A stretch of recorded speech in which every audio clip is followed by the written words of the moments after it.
Good, everyone. Welcome to our seminar series on Translational Biomedical Engineering. We're very excited and pleased to host Professor Lindsay Fitzpatrick from Queen's University today with us. Thank you very much, Professor Fitzpatrick, for accepting our invitation. Before we start the talk, as usual, if you have any questions, please use the Ask a Question box, which is on the bottom of your screen.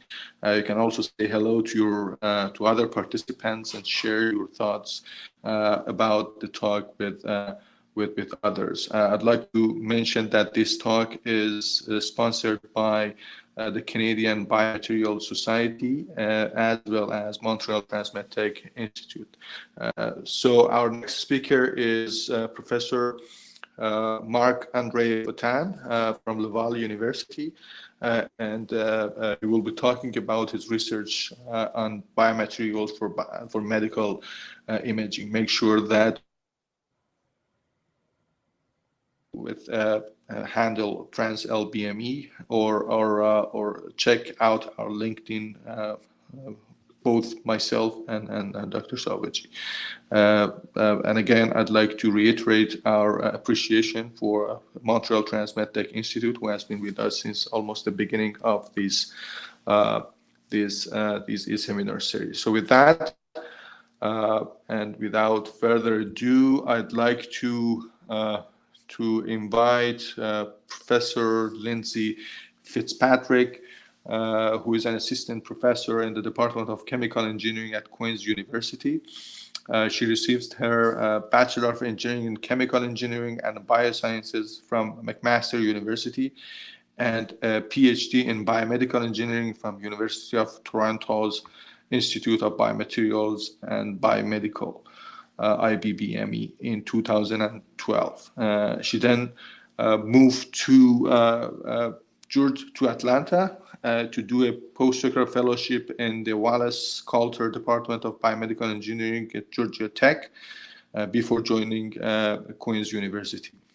Dr. Fitzpatrick's research group is focused on investigating the role of damage-associated molecular patterns and tool-like receptor signaling in macrophage-biomaterial interactions and developing strategies to modulate biomaterial host responses for medical devices and implants. Her team has received numerous fundings from Canadian Institutes of Health Research, Natural Sciences and Engineering Research Council of Canada, Canadian Foundation for Innovation, and the Government of Ontario's Ministry of Research and Innovation. Thank you very much, Dr. Fitzpatrick, for accepting our invitation, and we invite you to share your screen and start your talk. Okay, thank you so much. I'm just going to turn down my volume so I don't get feedback. And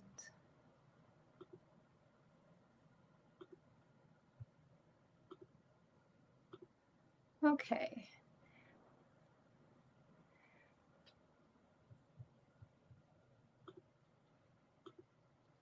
Is that working now?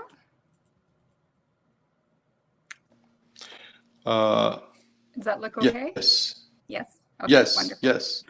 Okay, so I wanted to start by saying thank you very much to Dr. Salvaggi and Dr. Akbari for the invitation to come and present in this e-seminar series, and also to the Canadian Biomaterials Society for nominating me and supporting this talk. And so what I'm going to be discussing today is the work we've been doing in toll-like receptor signaling and its role in biomaterial host responses. And the application that we're going to be looking at in particular is insulin infusion sets that are used for insulin pump therapy in type 1 diabetes. So before beginning, I wanted to acknowledge that Queen's University is situated on the traditional Anishinaabe and Haudenosaunee territories, and I'm very grateful to be able to live, learn, and play on these lands. And so Dr. Salvaggi and Dr. Akbari had asked that I go over my path in my career that kind of led me from my bachelor's up to starting my own lab at Queen's University. And we've already kind of gone over this a little bit, but I'll just go over it again, as it might be helpful for PhD students or postdoctoral fellows to see other people's experiences. So as Dr. Akbari said, I started my degrees at McMaster University, where I did a Bachelor in Engineering with Chemical Engineering and Biosciences. And I started working in the lab with Dr. Heather Sheardown's research group. And so this was a really early start for me to start doing things like cell culture and working with different biomaterials, and gave me a good idea that this is really what I wanted to be doing. I then went to the University of Toronto and I did my PhD with Michael Sefton in IBBME. And this lasted for a while, so 6-year PhD. And I'll talk a little bit about what I did while I was there in the next slide. And then I went to Georgia Tech and did a short postdoc with Todd McDevitt before being offered a position at Queen's. And I've been at Queen's since 2014. And I also wanted to just note that since I've joined Queen's, we've had 2 other additions. So we've had a baby in 2017, and then a baby and a move to Switzerland for 2 years from 2019 to 21. So I just wanted to highlight this because lots of things are possible in this career. And I've really been grateful for the support I've received from my institutions and supervisors, and quite excited about where things are headed. So a bit of my background in terms of the types of skills and research expertise I picked up through the different phases of my training. So when I joined Michael Sefton's group at the University of Toronto, I started out doing modular tissue engineering, where we were really looking at oxygen transport in these engineered modules. And so I did a lot of transport modeling, looking at oxygen and its mass transport limitations within 3-dimensional constructs that give rise to necrotic cores. And so this was really useful for me in terms of gaining an understanding of what some of the limitations are in this idea of being able to construct really interesting engineered tissues, but we definitely have barriers there in terms of angiogenesis and vascularization. I then actually changed the topic of my thesis when I transferred up to the PhD program and shifted focus to look at the methacrylic acid co-methyl methacrylate materials that were developed in the Sefton lab. And this part of my thesis really focused on understanding the molecular mechanisms that were involved in the angiogenic response to these MAA biomaterials. And in this, I gained experience with wound healing models with mice and a better understanding of the foreign body reaction and some of the molecular mechanisms that underlie the different processes. And this was really an interesting and really kind of stimulated my interest in those molecular mechanisms that drive different processes when cells and materials interact with each other.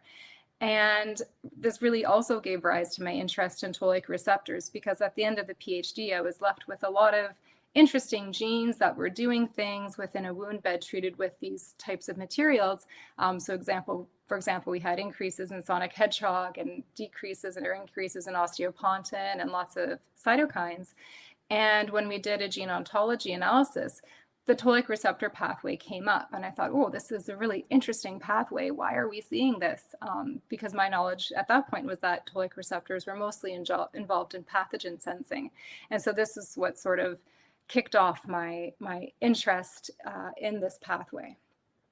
So after I finished my PhD, I went down to Atlanta for a year and joined the lab of Todd McDevitt, and had a really wonderful experience in Atlanta.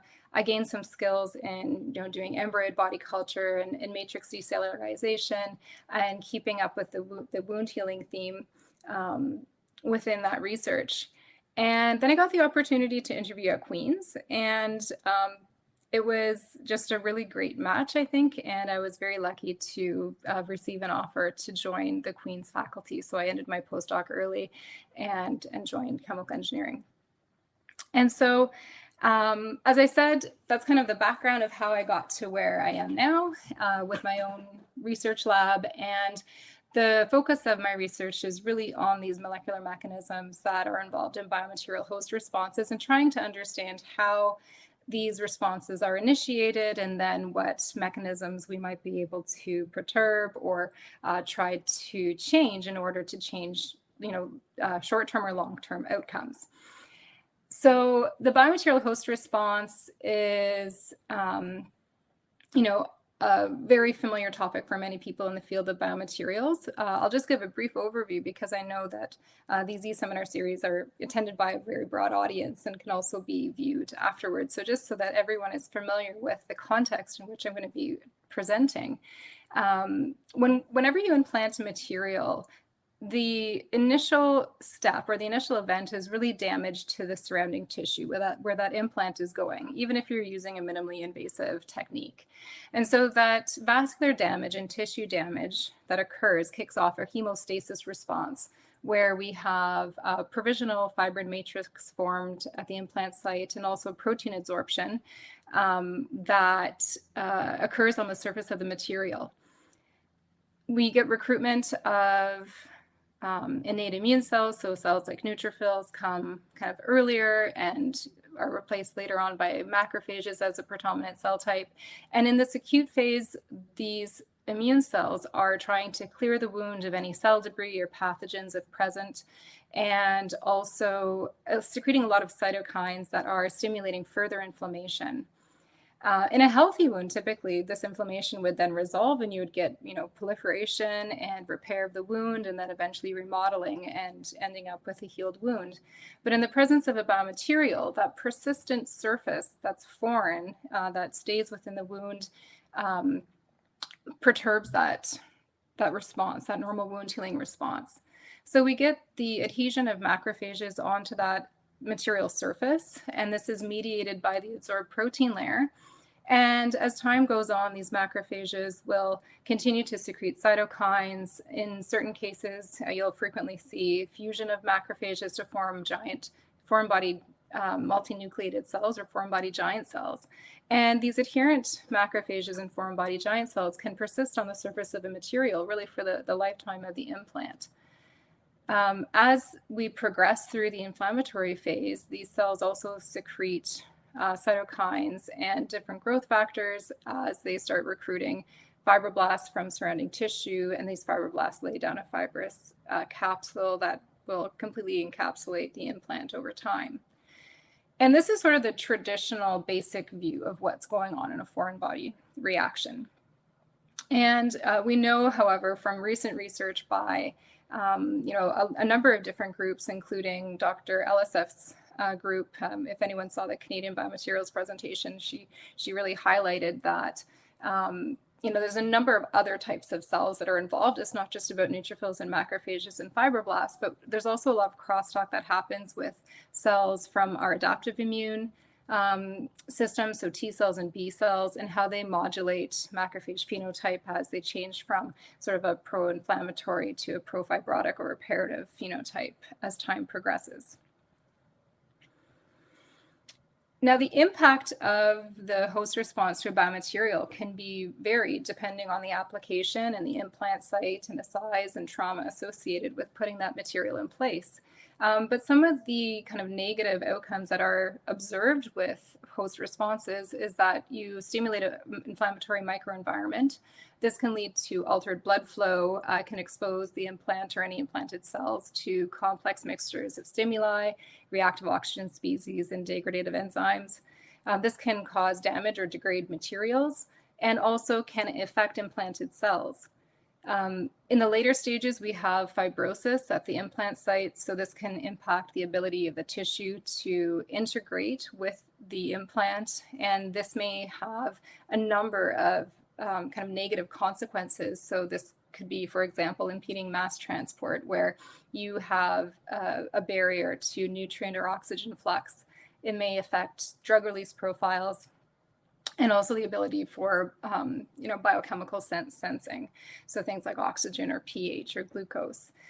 And on a kind of a broader context, these type of negative events that occur or outcomes that occur with an implanted biomaterial can lead ultimately to material failure or maybe device failure or shortened performance lifetimes for these devices, and also negative patient outcomes, so pain, Sometimes we can have contractures or other, device failures that can really affect the health of the patient.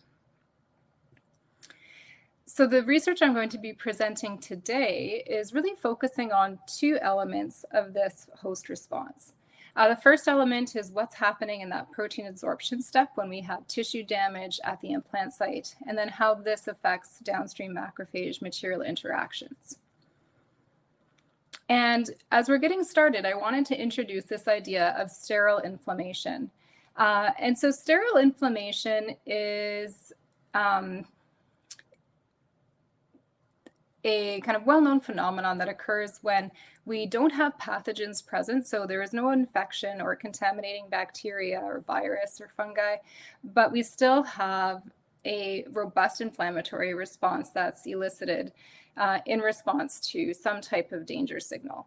And so this is mediated primarily through the release of molecules called damage-associated molecular patterns. And these are endogenous ligands that can be released from, for example, necrotic cells. And they stimulate inflammation through a number of different types of receptors that fall into the pattern recognition receptor pathway, along with some other non-pattern recognition receptors. And so these are receptors like cell surface receptors, so toll-like receptors on the membranes, also a number of other types of pattern recognition receptors, which I'll go over in the next slide. So if you have a surgical wound, for example, hopefully this wouldn't have any pathogens present. So what would happen is that you would have injury to the tissue and then a stimulation of a response that's telling our body that something is wrong. So this can be through the hemostatic response, so complement activation, as well as this release of damage-associated molecular patterns. And if it's just a normal clean surgical wound, typically what you would expect to happen are that these initial signals would be cleared in that acute inflammatory phase. And so then the wound can then proceed through the normal phases of wound healing. But when we have a biomaterial present, we have a different response that's happening. If we look a little bit closer at the different types of pattern recognition receptors that are involved in sterile inflammation, we have membrane-bound receptors. So these are, for example, the toll-like receptors present on both the cell surface membrane as well as within the endosomes. We have C-type lectin receptors as well expressed on the cell surface. And we also have a number of different cytoplasmic pattern recognition receptor families, like the NOD-like receptor family that's linked with inflammasomes activation, as well as the RIG1-like receptors and other intracellular DNA sensors. So in the context of a biomaterial, as I said, we don't see this type of resolution of inflammation that you would expect to see with normal wound healing. And we think that it's this persistent presence of the biomaterial that really alters the course of wound healing, such that chronic inflammation persists, leading to foreign body giant cell formation and fibrosis. And we believe that this is caused in part because DAMPs are not only present within that implant milieu, but also present within that adsorbed protein layer and continue to provide a pro-inflammatory stimulus to any adherent macrophages within the biomaterial surface. And so when we wanted to look at this in vitro, we often look at cell material interactions in the context of just using adsorbed protein layers that are formed from blood or so serum or plasma, or sometimes we may coat something on the surface like collagen or laminin, but this is always, almost always in the context of media that's containing serum. And so you're still going to have deposition of serum proteins. But what's lacking is a lot of the intracellular DAMPs that are linked with stimulating inflammation. And so we think that, these DAMPs are present within the adsorbed protein layer within in vivo situations. And these would be DAMPs that are released by the damaged cells within the implant site, as well as any matrix-derived molecules as well. And common examples of these types of molecules are things like high mobility group OX1, heat shock proteins, fibronectin, EDA domain is an extracellular example. And so we wanted to study the role of DAMPs and how they might affect macrophage material interactions, and in particular, how they may activate the toll-like receptor class of pattern recognition receptors. And the reason for looking at the toll-like receptor pathway is that it is well known to bind multiple intracellular type DAMPs, so things like high mobility group box 1 and heat shock proteins. And they also have multiple members that are present on that cell surface so that it can actually interact with the biomaterial and the adsorbed protein layer. And so this toll-like receptor pathway has a number of members on the surface. So we have toll-like receptor 4, which is the receptor for endotoxin, or LPS. We also have toll-like receptor 2, and this signals in combination with either toll-like receptor 1 or toll-like receptor 6.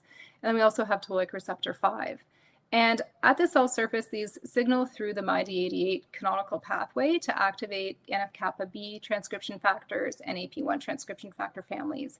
And these two transcription factors control the expression of many different cytokines that are involved in foreign body reactions. So we thought it was a really interesting question to be investigating.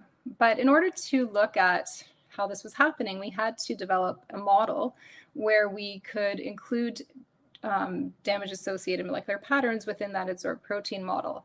And one option would have been to just take, for example, high mobility group box 1, spike that into the lysate or adsorb it, and then see if there's a response.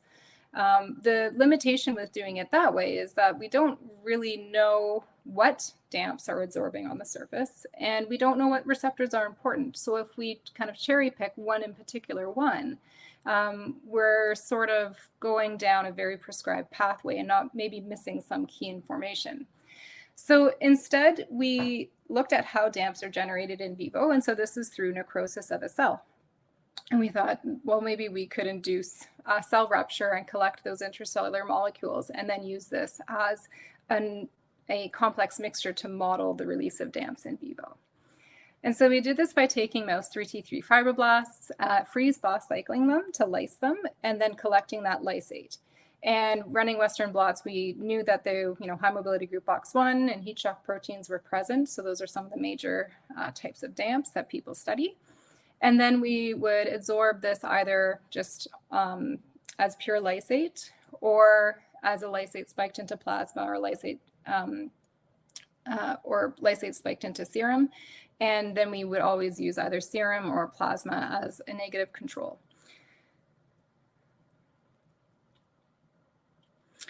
And this initial work was done by Laura McKeel, who was my first PhD student. She's since moved on and is doing very well with stem cell technologies. So she used NF-kappa B reporter assay. So we took NF-kappa B reporter macrophages, which are called raw blue macrophages. And these macrophages secreted embryonic alkaline phosphatase under the control of NF-kappa B and AP1. And so by using this reporter assay, we're able to very easily and quickly measure the amount of NF-kappa B and AP1 activity within our cell population just using an alkaline phosphatase assay. And what she showed was that when we adsorb the lysate on the surface, you see a very strong upregulation of NF-kappa B activity. And so the lysate is shown here in blue. Serum or just plain media, which is essentially, the media for these cells is actually heat inactivated serum. So we use that, or we pre-coated normal 10% serum on surfaces and then compare this to lysate. And you can see that for different surfaces, so tissue culture polystyrene, polymethyl methacrylate, PDMS as well, we see this really strong upregulation that's similar to what we see if we stimulate with, for example, PAM3CSK4, which is a ligand for toll-like receptor 2. But many different things activate NF-kappa B and AP1. So we wanted to know if this activation was in part due to toll-like receptors. The first toll-like receptor we looked at was toll-like receptor 4, because this is really kind of the best characterized toll-like receptor, particularly with biomaterials, due to its role in signaling in response to LPS. And so we inhibited toll-like receptor 4 with a small molecule inhibitor, and we were actually quite surprised to see that we did have a reduction, and it was significant, but it wasn't really, it didn't completely attenuate the signal. So it's playing a role, but maybe not the major role. We then tried toll-like receptor 2. And if you'll remember, this signal's in complex with toll-like receptor 1 and toll-like receptor 6. So really, we're knocking out 2 receptors here. And when we inhibited toll-like receptor 2, we saw almost the complete attenuation of our NF-kappa B and AP1 transcription factor activity. And so this was quite exciting. And we showed this for a number of different surfaces, as well at the cytokine level. We also saw reduction. But all of that work was done using 100% lysate on the surface. And that's very unreasonable to expect that the surface would only be coated with lysate molecules, because we know serum proteins are present and really important within biomaterial adsorbed layers. And so we took the lysate and we diluted it down from 100% in serum down to 0%, and repeated the assay for these different dilution series, and found that for most surfaces, it was still significant when only 10% of the total protein that's being used to precondition the surface is derived from lysate. And for PMMA, this was a significant even down to 1%. So what this told us is that you only need a little bit of these damps present within the environment for them to have a fairly potent effect. And so around when we were getting this data, my group became really interested in the host response to insulin infusion cannulas. It's something that I wasn't familiar with up until this point, but until I had a conversation with the Queen's alumni who had come to give a seminar. His name is Lane Desborough, and at the time he was working at Bigfoot Biomedical, which is a company looking at developing sort of a closed loop artificial pancreas type system where they can pair glucose sensing technology with insulin infusion to really take care of a lot of the insulin dosing that's required for managing type 1 diabetes. And so he told me about the problems that patients or that individuals with type 1 diabetes who use insulin pumps experience with infusion cannulas. And, doing some digging myself. So these infusion cannulas basically are an adhesive ring that is placed on the skin, and then an infusion cannula is inserted into the skin and delivers insulin into the subcutaneous tissue. And they can only be worn for about 2 to 3 days. That's the recommended wear time by authorities, but people in practice might wear them up to 5 days, depending on the person. But in studies that look at this extended wear, you get about 65% failure by day 7. And the failures can occur for many reasons. So there can be infusion set problems, infusion set problems like blockages, but there's a significant problem reported with the infusion site itself. So inflammation, infection, skin irritation and scarring, and also the development of lipohypertrophy that can really affect insulin absorption. And about 50% of continuous subcutaneous insulin infusion or insulin pump therapy users report insulin infusion site inflammation. This type of technology is also very susceptible for rapid hyperglycemic events because it uses rapid acting insulin, which I'll get into a little bit later in the talk. But about 30 to 50% of participants in one study in particular reported that they had to replace their insulin infusion set before they were planning to, essentially because it failed and gave rise to unexplained hyperglycemia. So there wasn't a problem with the pump, there wasn't a blockage, but for some reason that skin infusion site was no longer absorbing insulin and leading to hyperglycemia.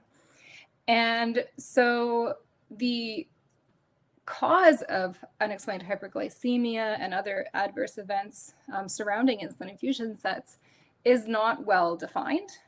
Even the responses themselves are not well defined, but there are a number of studies, a small number of studies in swine that have shown that the tissue response and the foreign body reaction to that cannula does affect the insulin absorption kinetics over time and contributes to this poor wear time and insulin infusion set failure that occurs.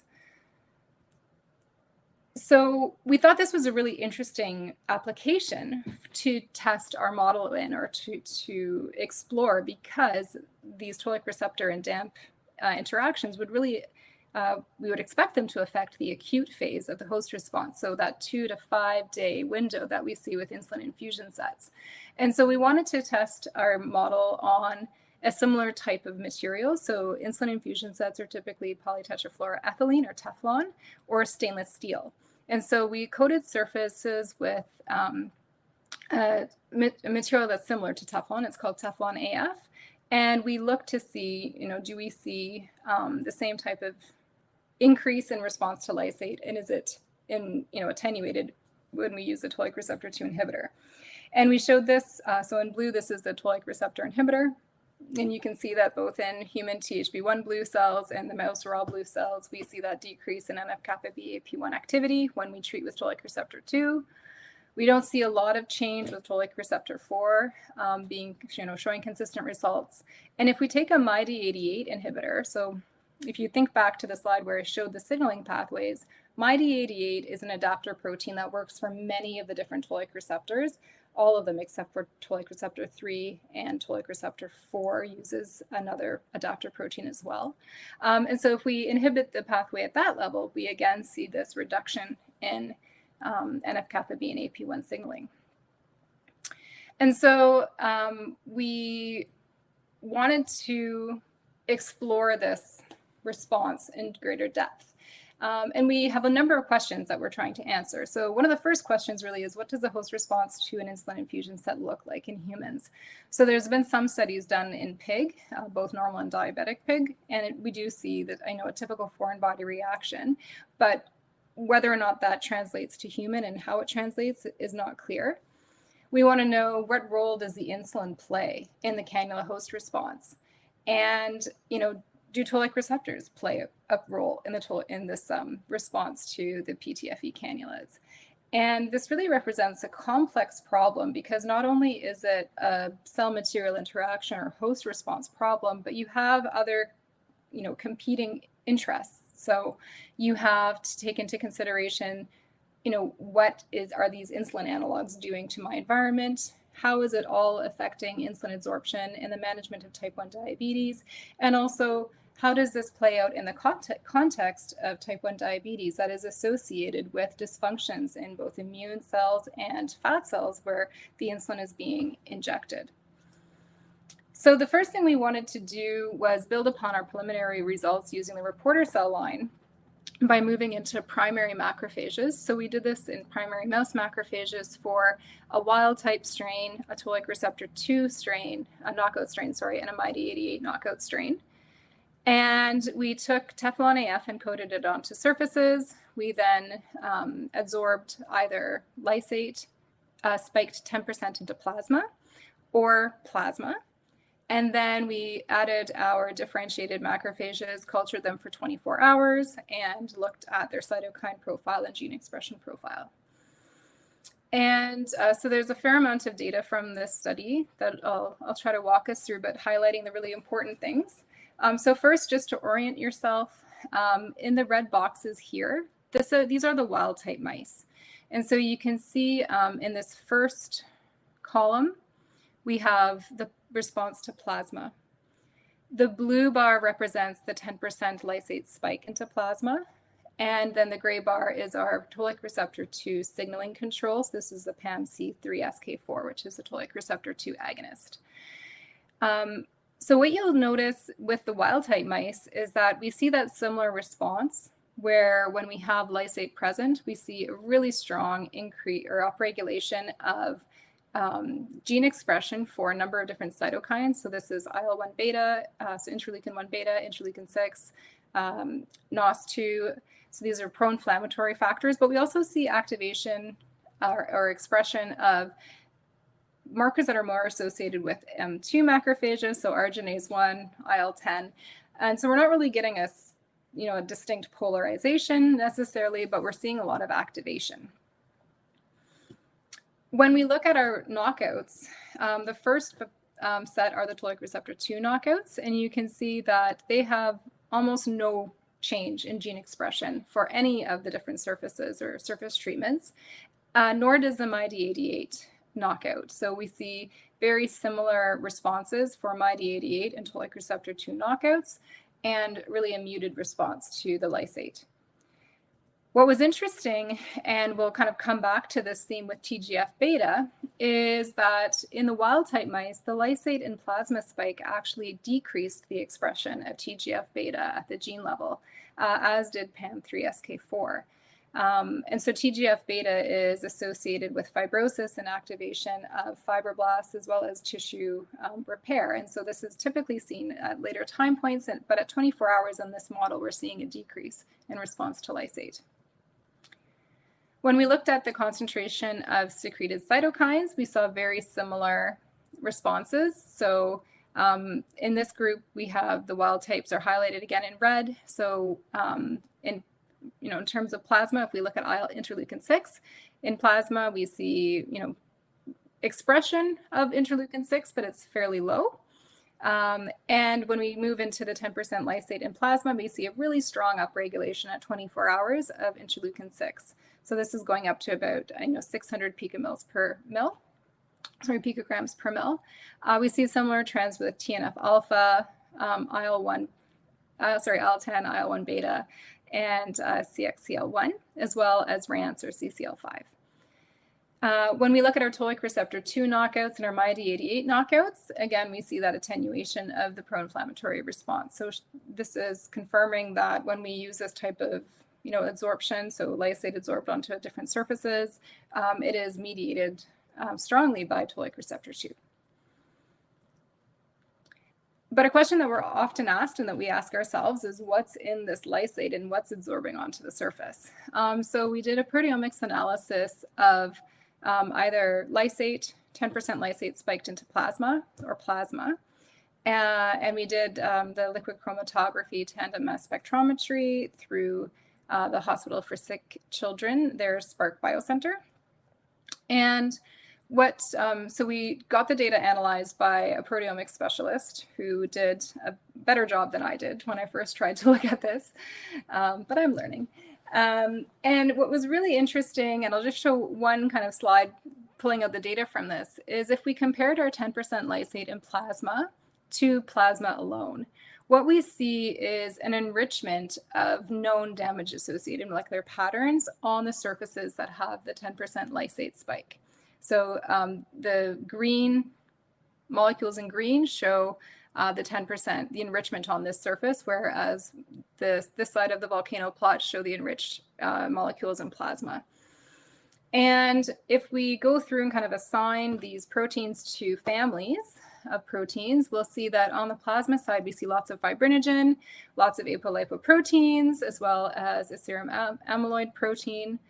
And these are considered to be damage-associated molecular patterns, and they signal mostly through this TREM2 pathway, as well as some of them signal also through toll-like receptor 2 and 4. But if we look at the 10% lysate in plasma, what we see is high mobility group LOX1, lots of different heat shock proteins, particularly from the heat shock protein 70 and 90 family, a lot of histones, as well as other well-known DAMPs like S100 proteins, fibronectin, and peroxyredoxins. And so if we look sort of at the pattern recognition receptor and the ligand, we're seeing that a lot of these proteins are associated with toll-like receptor 2 and also toll-like receptor 4 in the literature. But keep in mind, when we're looking at these surfaces, these are adsorbed proteins, so their conformations may be different, and this might be why we're seeing more of this toll-like receptor 2 dependent response instead of toll-like receptor 4. So we wanted to then look at what happens at later time points. So this seems to have an effect in the in vitro model acutely at 24 hours, but what happens at later time points, especially when we start to get into signaling associated with fibrosis. And so to do this, we went back to our original model where we had the raw blue cells coated onto or seeded onto lysate-coated surfaces. And we did this on Teflon AF surfaces again. And we seeded the macrophages for 48 to 120 hours and then looked at their expression of different cytokines. And then we took that conditioned media and cultured it with fibroblasts to see how it affected fibroblasts. So starting with the cytokines and NF-kappa B activity, just to orient you a little bit, we have the green bar. Oh, and I apologize, the legend is missing, it seems, on the slide. So the green is our lysate. So we can see that NF-kappa B activity increases from 72 hours to 120 hours in our lysate controls, or our lysate model. And this probably reflects, to some extent, proliferation that's occurring in the well. We also see a similar increase when we have a toll-like receptor 2 neutralizing antibody that's treated, the cells are treated with before they're added to the lysate, the different wells. So this is a pre-treatment with a toll-like receptor 2 neutralizing antibody. And we see that even at 72 hours, we still see a decrease in NF-kappa B activity in response to that time zero neutralization. And we do still see a significant decrease even at 120 hours, although the difference is starting to get smaller. And down here we have in blue just our macrophages on serum and macrophages with the toll-like receptor 2 neutralizing antibody on serum. So we can see that at 72 hours and 120 hours, the lysate itself is still having an effect on the macrophages. They're having more NF-kappa B and AP1 activity, but that toll-like receptor 2 inhibition is actually continuing to reduce that activity, even at these later time points. When we look at the expression of cytokines, so MCP1 or monocyte chemoattractant protein 1, also called CCL2, we see that at 72 hours, the lysate expression of this cytokine is very high compared to our inhibitor, so a toll-like receptor 2 inhibitor condition and our serum conditions. But this expression drops dramatically down to sort of baseline by 120 hours. So this might be signaling that the profile of MCP1 is sort of resolving. And this is similar to what's observed in vivo when they look at the expression of this cytokine in response to implants and other inflammatory injuries. For rats, we see a different profile. So we see an increase in rats from 72 to 120 hours for all of our conditions. And we do have an impact, so lysate is higher at both time points compared to our serum control. The toll-like receptor 2 neutralized lysate condition is lower at 72 hours, but by the time we get to 120 hours, that toll-like receptor 2 neutralization has no longer an effect at this later time point. And this could be for a number of different reasons. So because it's a neutralizing antibody, it could be that as receptors turn over, that neutralizing antibody is also turned over and the effect is lost. It could also be that paracrine signaling within the system is now starting to control that RANS expression more or have more of an effect than the specific signal coming from toll-like receptor 2. So we then looked at the expression of TGF-beta. And so if you'll focus sort of on this left panel first, TGF-beta was, if you remember, at 24 hours in our primary macrophages was decreased in response to lysate. And we see the opposite happening here. So when we have toll-like receptor 2 inhibition, this really strong increase in TGF-beta expression in our lysate model is completely attenuated. So we didn't even detect TGF-beta 1 in our cell culture supernatants when we had a toll-like receptor 2 neutralizing antibody treatment at time 0. And so this is at 72 hours, and we see a similar response with the PAM-C3SK4 treatment. And we see very little, we do see expression of TGF-beta 1 at 72 hours, and it actually has gone down by 120 hours.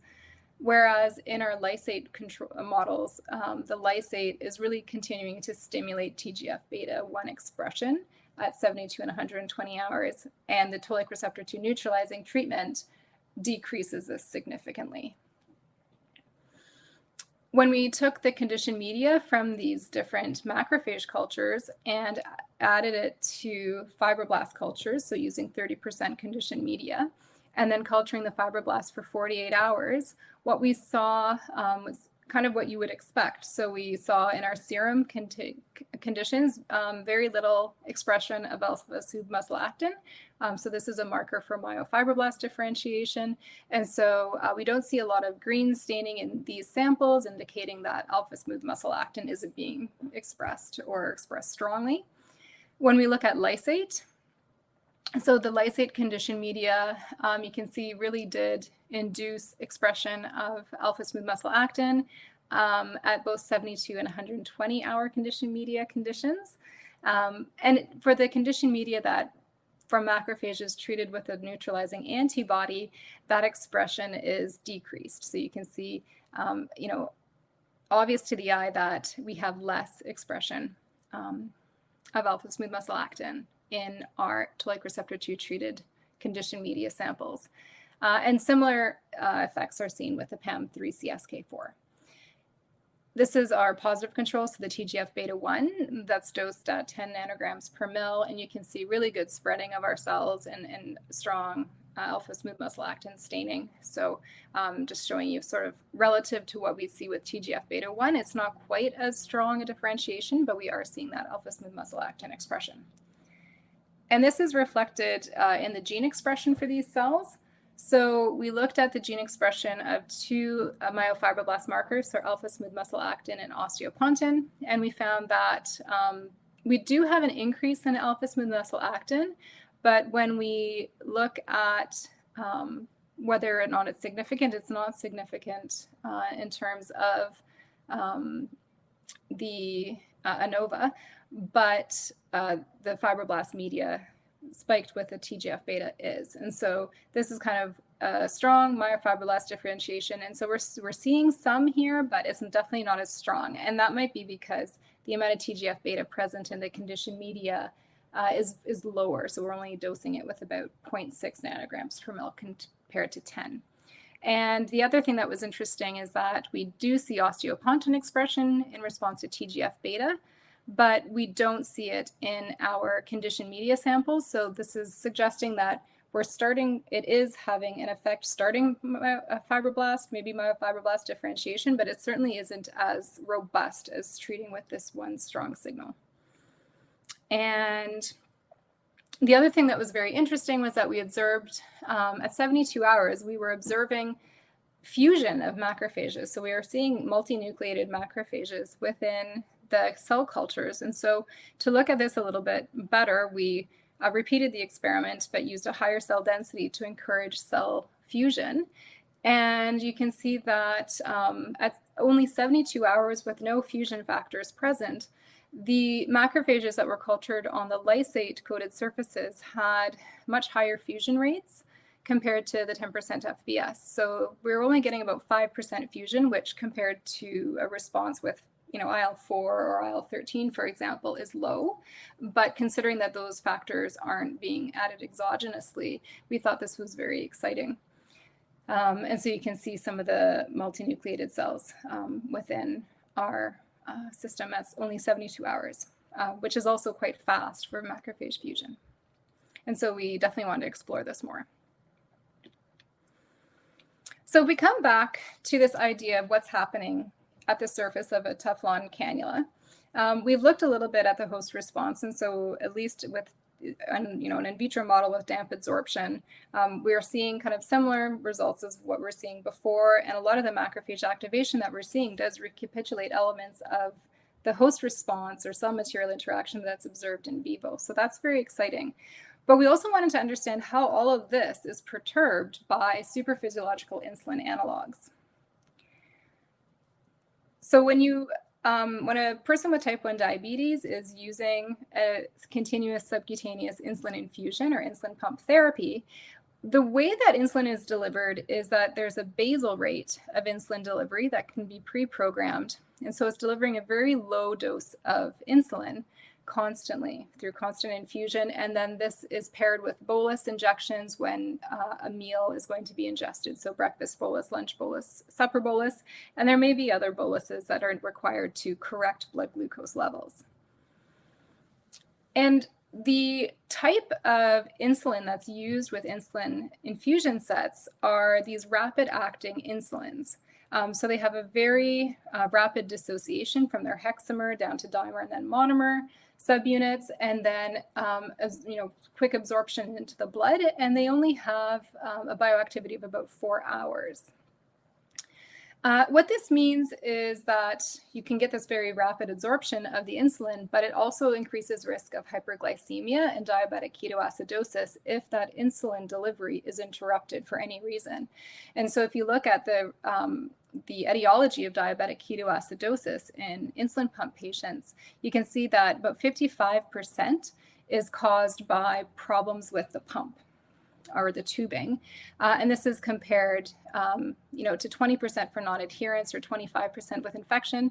If you look at people who use the multiple daily insulin injections as a comparison, this is significantly different. So much higher risk for patients with insulin pump therapy.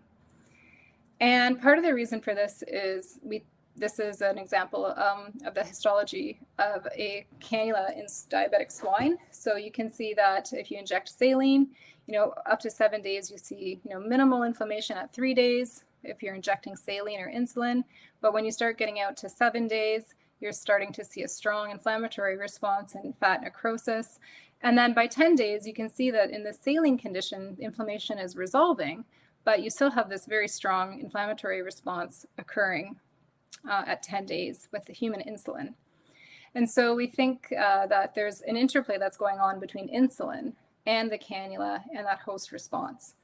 In order to look at this in vitro, we needed to figure out, okay, what insulin should we use and how much do we use within the model?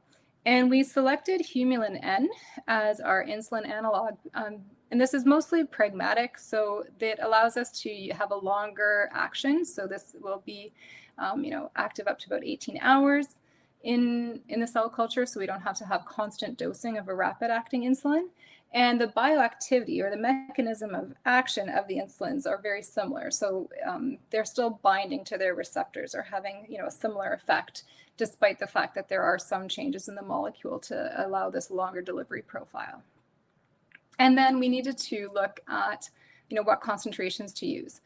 And so there isn't a lot of availability in terms of the constant infusion concentration gradients within in vivo and the local tissue. Most of the modeling is done with compartment modeling and other types of analyses that really look at the systemic response. But if we look at the bolus of a 10-unit short-acting insulin, so this is the short-acting, so fairly similar to rapid-acting, you can see that at 1 hour after injection, you're still having insulin concentrations of about 90 units per mil. So these insulins are delivered at 100 units per mil. And it takes about 8 hours for this short-acting insulin to decrease down to maybe 1 or 2 units per mil.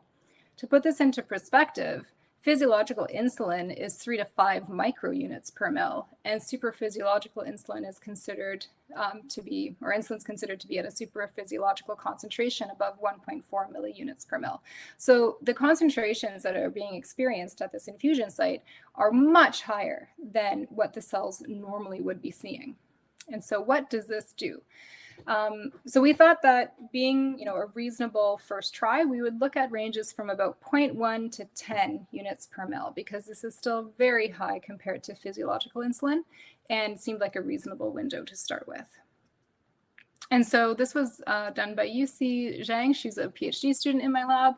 And she basically took this system with lysate with different insulin concentrations between 0.1 and 10, and then looked at the cellular response. And what we found is that the cell concentration per well after 24 hours was very much dependent on the amount of insulin in the system. So if we just plated our cells on media, we started to see declining concentrations of cells per well starting significant from 1 unit per mil down to 10. When we plated our cells on lysate adsorbed surfaces, first of all, we saw lower cell densities compared to tissue culture polystyrene with serum. And we also, again, saw this decreasing trend in the number of cells per well, starting at about 0.5 units per mil.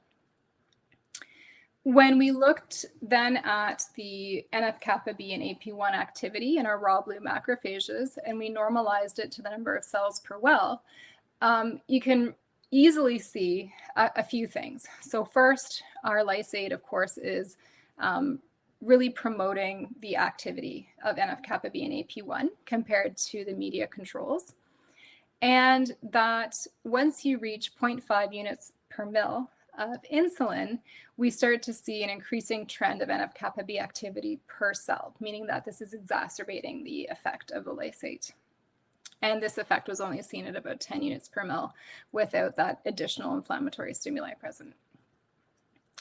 We then looked at reactive oxygen species because within the literature, high insulin concentrations have been shown to induce intracellular ROS accumulation. And we found that, if we looked at the temporal profile from 6 to 24 hours, we see a peak at 18 hours in terms of total ROS production per well, compared to the 6 or 24-hour mark. And when we take this data and plot it differently, so grouped by time, so we can compare the different conditions, you can see that our media, insulin doesn't have much of an effect. It does here. When you look at our media controls or when you look at lysate. So a few of the conditions show differences in terms of no insulin compared to 1 unit per mil insulin. But there isn't that kind of correlation between insulin concentration and ROS production when we look at it in terms of total ROS production per cell or per well. But we do see that the lysate conditions do induce ROS accumulation for lysate on its own and lysate with insulin for all time points.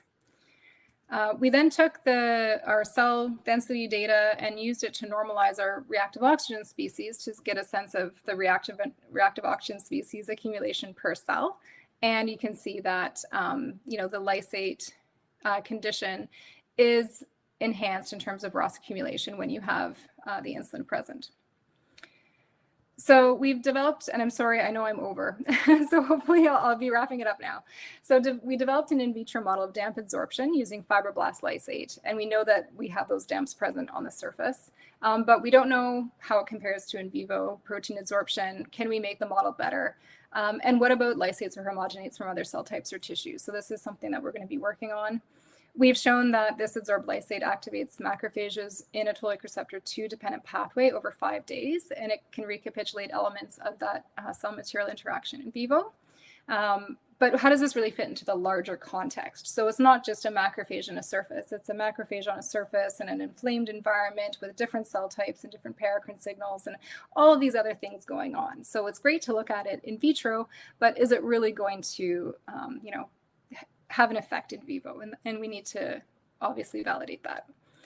And then what about the supraphysiological insulin concentration? So it is obviously having an effect on our macrophage cell line, but how can we develop better models to really understand this interaction between insulin and fat cells and fibroblasts and macrophages, and all in the context of diabetes? So looking at improving some of our models there.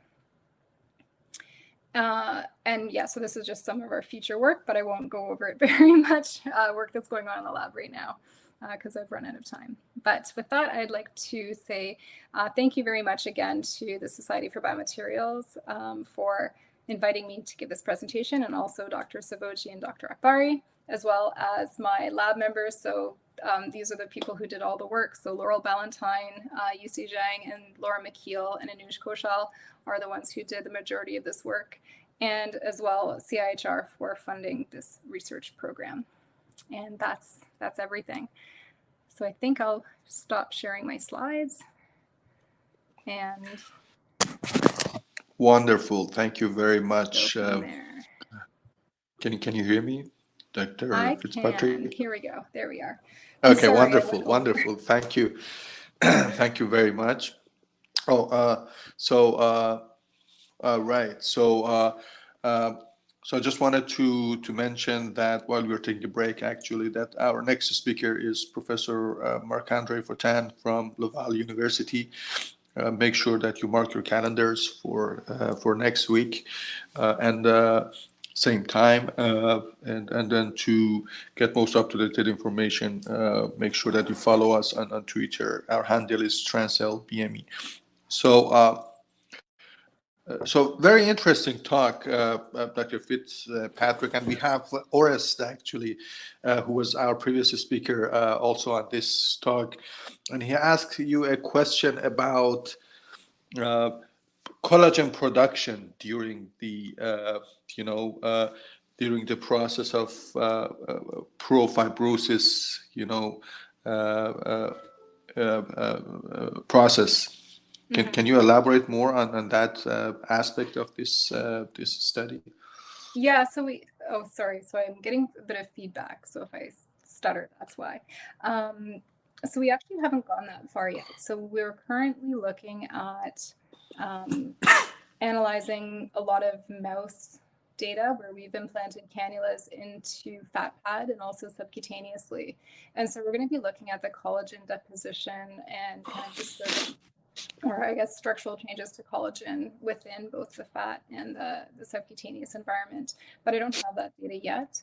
In terms of the in vitro model where we treated the fibroblasts with the conditioned media from the macrophages, we actually didn't look at collagen. So this was just sort of a preliminary experiment. So we haven't gone further, but this is definitely something that we'd like to look at.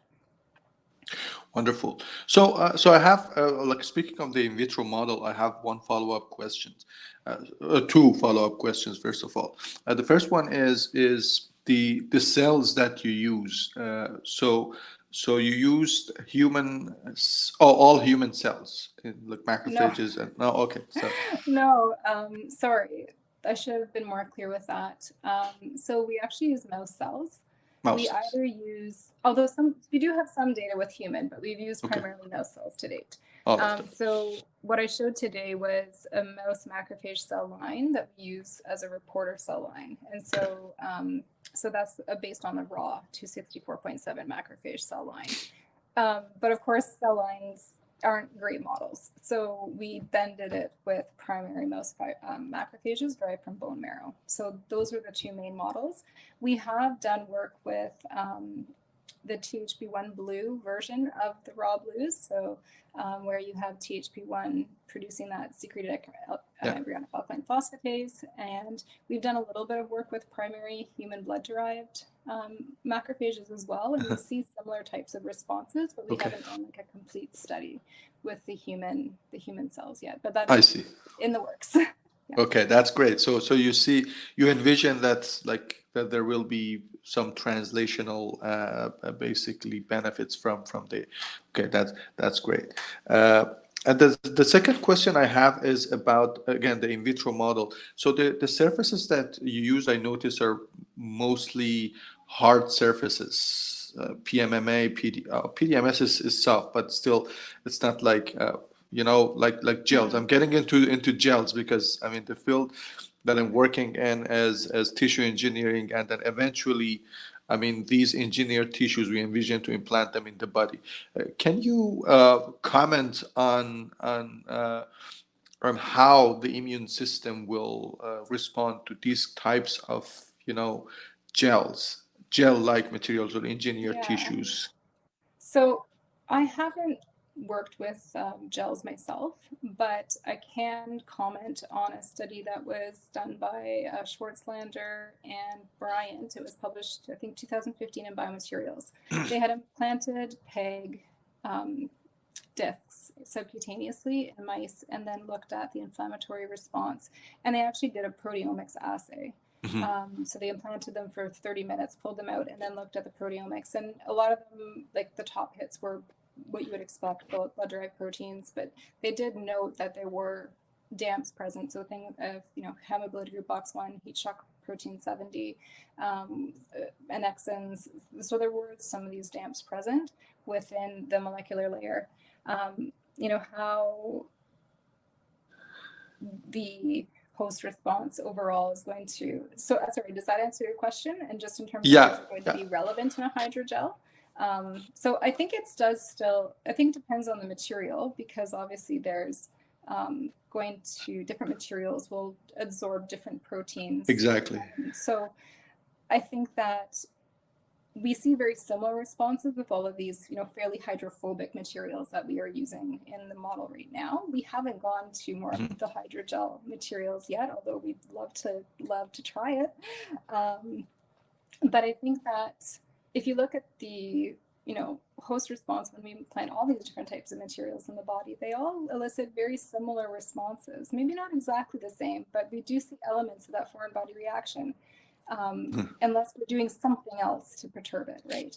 And so I think that indicates that there's, some fundamental cellular mechanisms that are being stimulated that is going to be consistent or at least similar across multiple types of materials. But again, something that we need to definitely study and something that we would love to look at. But you have the tool now. I mean, this in vitro model Exactly. is already there, and then the tool can be used. So that's very interesting. So I don't know how much time you have, Dr. Fitzpatrick. So we typically stay online for like another a few minutes. If you still have time, I have plenty of questions to ask. Oh, of course. Yeah, answer questions. I see someone. And Orest has a follow-up question. Skin fibroblasts. Yeah, absolutely. Yeah. So these were just 3T3 NIH fibroblasts.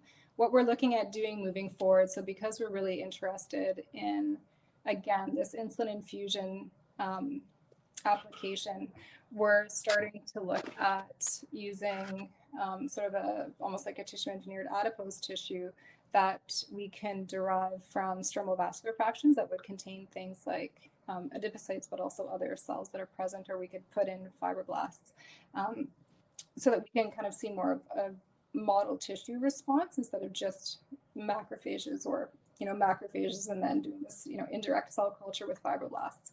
So it's very much sort of at the beginning of what we want to do, and I agree absolutely. Using skin fibroblasts, using fibroblasts or cell populations that are relevant to the application we want to look at is going to be critical. And some of this, we're going to be looking at using immunohistochemistry from our mouse data and our subcutaneous models. So hopefully we'll be able to answer questions about that better in the near future. Wonderful, wonderful.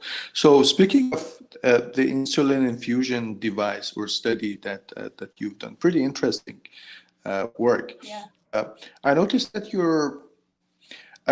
the main focus of your studies were on the drug and then the material itself, the interaction with cells. So in particular for these kinds of applications for our insulin infusion system, we also have pressure buildup at the tip of the needle as the drug is being infused into the tissue. Do you think if this pressure buildup also has any effect on the host immune response, or it may not have any effect? So I think the pressure buildup. There's been some studies in the swine model that link it to the host response, and in particular exacerbated by the insulin infusion. So we know that there's a link there. Now, is it the insulin, is exacerbating things and we're getting more fibrotic response or more deposition, and then that's causing the pressure backup, or is the pressure backup and having to use more force additionally causing further damage at the site and escalating or causing that inflammatory response to continue to progress and to be exacerbated, basically. It's a really good question, and I don't know the answer, but I think that's a really great question. Even there's compression of the dermis and the hypodermis when the cannula is placed, and so even that compression and just more pressure within that local environment itself could also be playing a factor, not just at the needle, absolutely, but other places. But again, I think the tool that you already have is something that might be able to help with answering some of these questions, maybe. Yeah, and especially if you go into the 3D model of skin engineered tissue, that's something that can definitely better mimic the environment, the skin environment. So that's very exciting, very interesting. So I'll go back to your again to your surface interactions, the interaction between the surfaces, the materials, and then and the immune system. So you studied the material and immune system interaction. Now, my next question is about surface topography. So do you see that maybe nanotopographies or macrotopographies that might be present on the surface have any or induce any like immune response? I am very interested in finding out the answer to that or investigating that. So when you get receptor signaling and receptor trafficking within the membrane, you often see, receptors coming together in clusters and things like that, right? So having a nanotopography may disrupt that ability within a cell and may disrupt the ability of the cell to mount as strong a response. So I think that would be really interesting to look at, and it also may affect what proteins are absorbing, and have present an option, a materials-based option, really, for improving responses to the cannula. We haven't looked at it yet, but yeah, there's lots of things that we would love to work with, and materials that we'd like to investigate to see if we can get better responses. And in terms of topography, I'm not super familiar with this area. It's not really within my field, but or it is within my field, but I don't work on it specifically, so I might be wrong. So correct me if I'm wrong. But my understanding is that when you do these type of different topographical techniques to pattern surfaces, you see short-term benefits in vivo, but maybe not really long-term benefits. So this might mean that it could be a mechanism or a strategy for something like this, where we do have very short-term wear of the device. So going out to 5 days, if you can improve it to 5 days, that's a big change for someone who has to put this infusion set in every 3 days for their entire life, right? So I think that it would be very interesting to look at that. Wonderful. Orest, I think, has a comment. I think that's still Orest, right? Only pigs heal wounds like humans. How deep does the Teflon extend into the skin? So, yeah. So I'm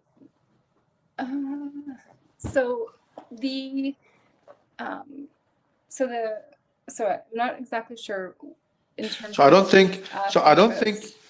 I don't think you used Teflon for wound healing, and that's my. So you never use Teflon and wounds. Is that no? No, but I think so we never. So when you are looking at the host response, if we're going to do like infusion, you have to use pig basically, because you need something that's big enough and similar enough to human skin to actually have a viable model.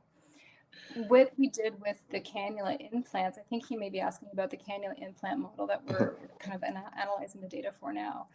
We took a commercial cannula, a Teflon cannula. We segmented it so that we cut it in half, so it was small enough to be implanted into a mouse fat pad, and then inserted it into the mouse fat pad, the inguinal fat pad, and so it was about a 6 millimeter length.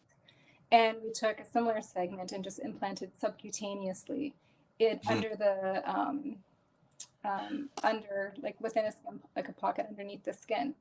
That's not necessarily, that's more in line with how other people test foreign body reaction to materials, not necessarily relevant for specifically for this insulin infusion model. So that's why we did the fat pad, so that it was implanted into a fat environment, compared to what we could do in the skin with mice. So in terms of where the cannula is going in a human, so the cannula, they're typically maybe 14 millimeters long, and it goes into the subcutaneous fat, so through the dermis into that hypodermis. So I think you It doesn't go answered. into the blood vessel. No, No, it doesn't. Sorry, Okay. just seeing his question. So he's asking, does a cannula go into the blood vessel? So no, this is a subcutaneous delivery. So the insulin it's not an intravenous delivery. The insulin is being injected into a depot within the fat, and then it kind of dissociates from hexamer to dimer to monomer, and then is absorbed into the bloodstream through the microvasculature within the fat. Okay, that's great. So I think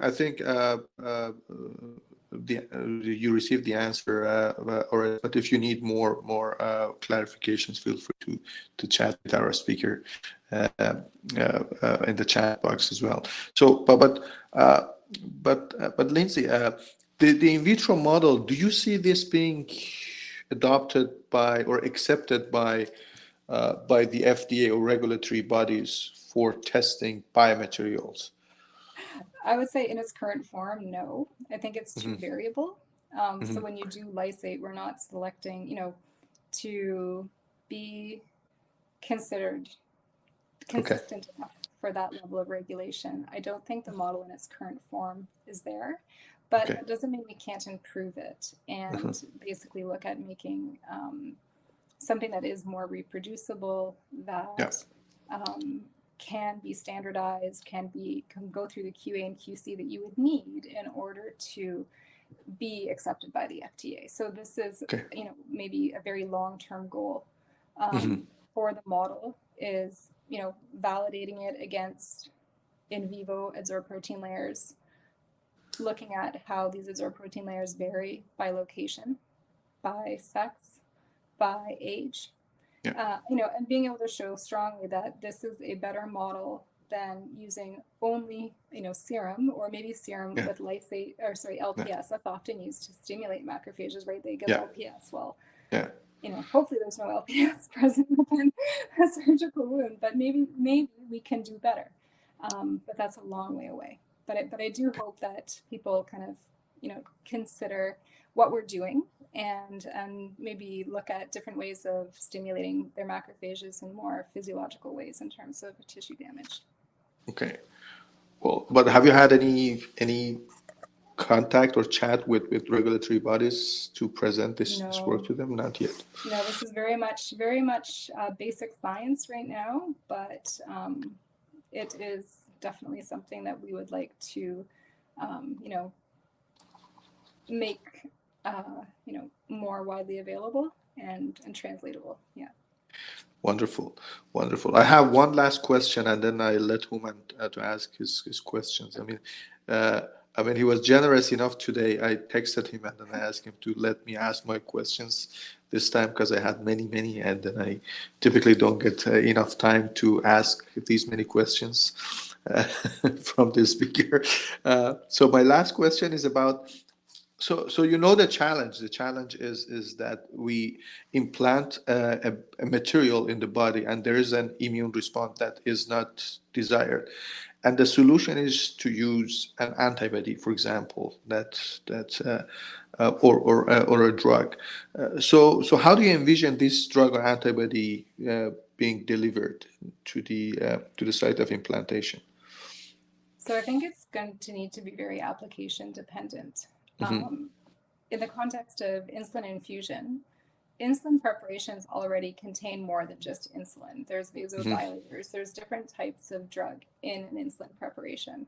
So in a sense, if we could find a very targeted way of modulating the host response, or even just normalizing, dampening the response a bit to improve the variability of insulin absorption, that could potentially be incorporated into an insulin preparation in a very straightforward manner. Well, I mean, not straightforward, it's a drug development, but that would be one way to do it in that context.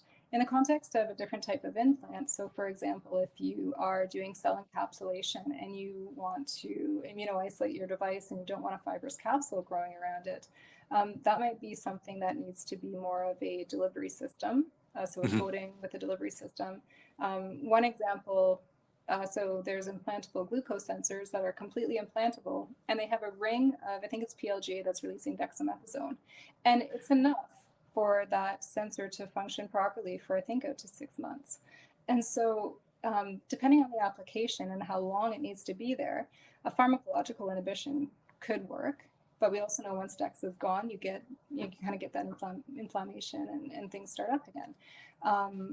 So what I'm proposing by targeting something more on the molecular side at the initiation of inflammation is we're not trying to stop inflammation. We're wanting inflammation to continue.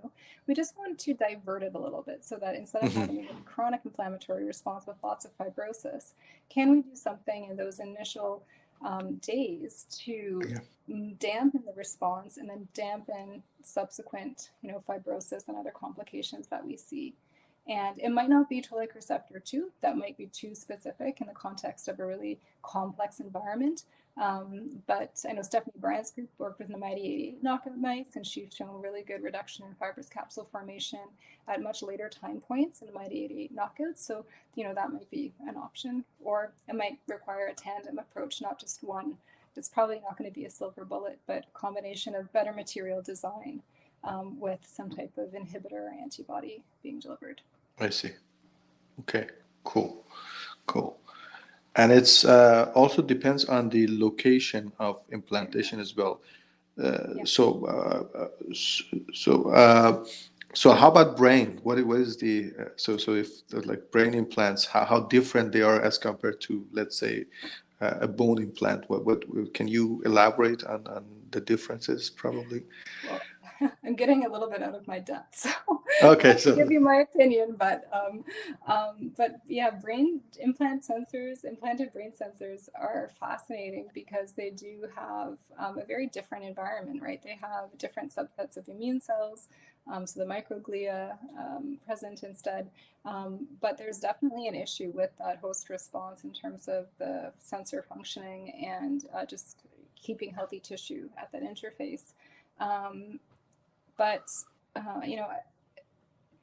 the type of molecules that we're dealing with are so fundamental, they're so constitutively expressed, and these receptors are so constitutively expressed that if I had to, make a hypothesis or hazard a guess, I would guess that we would see similar effects in different types of the, areas of the body.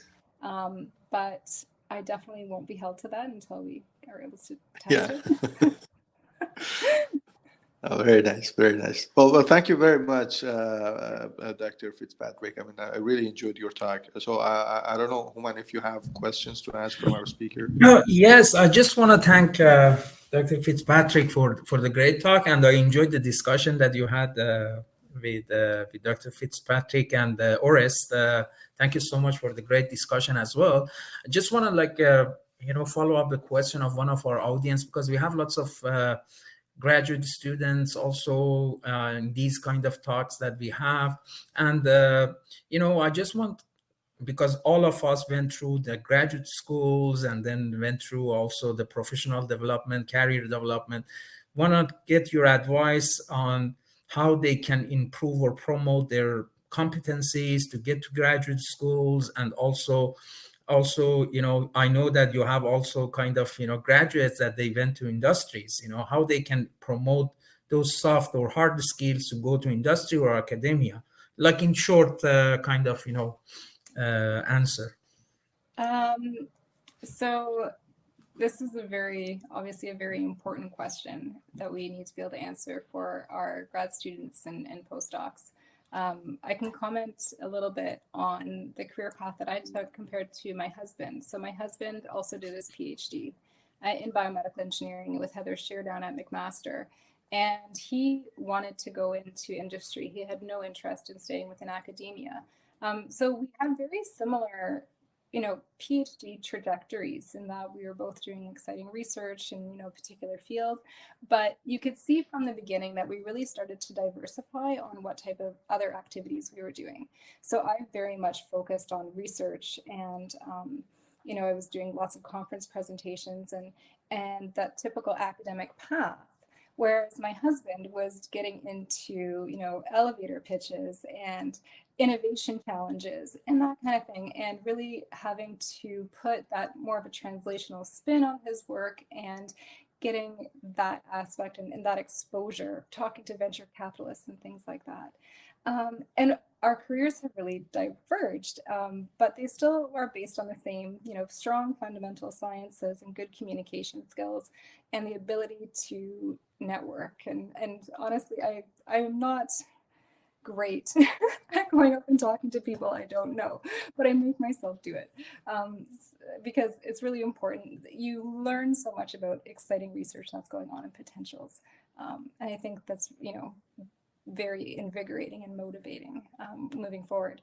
Now, in terms of how careers progressed since then, I went and did a postdoc, and I specifically chose to do a postdoc in a different area completely really to what I was doing in a different environment to get a better understanding of how things are done in different places.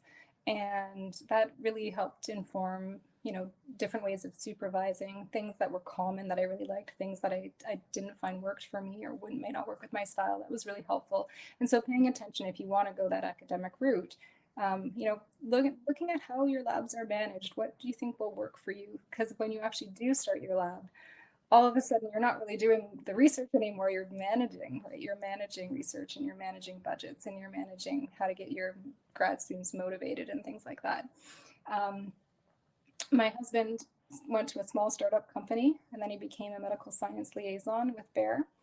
And then he just kind of kept working like that. He was supporting my career, being really flexible. And then he got an opportunity to move to Switzerland to advance his career, join Bayer Global. And so we had to look at our careers. I was an assistant professor and he wants to do this thing. And we said, let's try, right? And so we did it. And we went to Switzerland for 2 years. He's continued with Bayer. He's the director of scientific communications for ILEA. Don't know his exact title, but he's doing great and he's able to advance his career. And I was able to maintain through negotiation with the university my position as well. And so we didn't let our, careers or situations stop us taking advantage of opportunities as they presented themselves. And so just be flexible, take advantage of opportunities, and try different things. And I don't know if that really answered the question from the beginning, but yes, of course. Answered my own question. Very insightful for students and ourselves as well. And